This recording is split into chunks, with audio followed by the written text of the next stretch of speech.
Hi Traill athletes, Mr. Scott bringing you next week's sport. We're going to be working on playing tennis. And as I had mentioned, the teachers have been mentioning, you need a balloon. So please go to the store and get a balloon, or if you do not have one, you could always come to the main office. I have left balloons there for you, so pick up 1 or 2 balloons. You're going to need to hang it by a string from your ceiling. Okay? This is the best way to be working on tennis. If you have just a plain balloon that's going to be floating around, I can show you how we can use this, but again, the best way to play is going to be hanging it by a string. Now, if you have a tennis racket, whether it's a small or big racket, that would be great. A lot of you might have a badminton racket. You can use that. Or a table tennis, ping pong racket works. Or I've done this before with a half of a pool noodle. You can use that as well.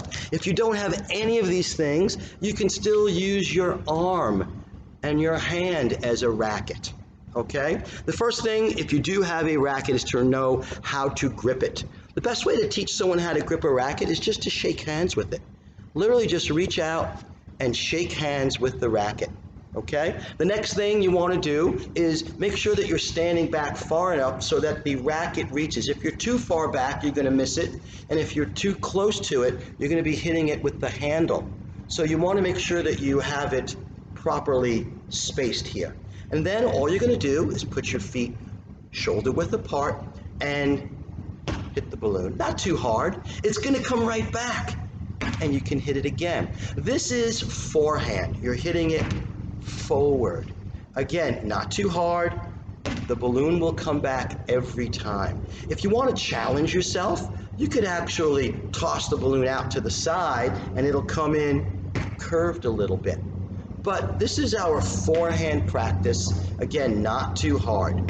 To hit it backhand, all you're going to do is just change your grip a little bit by turning it slightly in your hand. And now you're going to be using your forearm to hit it backhand. And again, not too hard, nice and easy. The balloon comes back every time if you have it hanging by a string. And this is a great way to continue to practice. If you have a brother or a sister or your mom and dad, one of you could be standing over there, one could be standing here, and you could be playing back and forth with each other.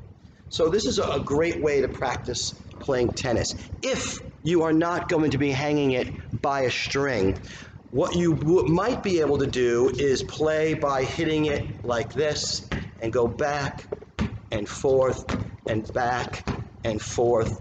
Going to be a little bit more difficult, okay? So again, you're going to need a little bit more room. The balloon's going to fly around, so you're going to hit it back and forth, and it's going to be more of a challenge. So please, get a balloon, get a string. If you don't have a racket or a noodle or anything, you can very easily just use your hand. Your arm is a tennis racket. Forehand, the back part of your hand is backhand. So have some fun playing a little tennis. We're going to be doing this in your classes and just doing a lot of different forehand and backhand practices back and forth. So have some fun playing some tennis. We'll see you all next week in class.